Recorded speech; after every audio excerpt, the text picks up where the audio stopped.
અમે કન્ટિન્યુ 32 દિવસથી મહેનત કરી રહ્યા હતા અને આપ સૌ જાણો છો કે એવડા મોટા કોઈ સમાજને કોઈ રોડે ચડાયો હોય ને તો આ પોલીસ છે, આ ગુજરાતની પોલીસ છે, આ ગુજરાતની પોલીસને કોઈ સમાજને રોડે ચડાવ્યો છે।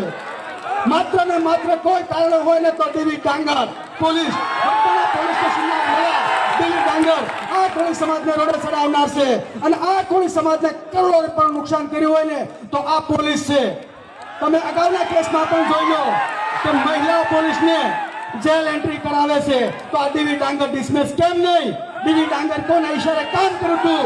આ ડીવી ડાંગર જ્યાં સુધી ડિસમિસ નહીં થાય ત્યાં સુધી ન્યાય સભામાંથી આહવાન કરું છું, ડીવી ડાંગર ડિસમિસ નહીં થાય ત્યારે અહીંથી આહવાન કરું છું કે આ ન્યાય સભા રોજ માટે જગતી રહેશે। અમને નવનીતભાઈનો ન્યાય 50% મળ્યો છે, ડીવી ડાંગરના પત્તા ન ઉતરીને ત્યાં સુધી ન્યાય સભા ચાલુ રહેવાની છે।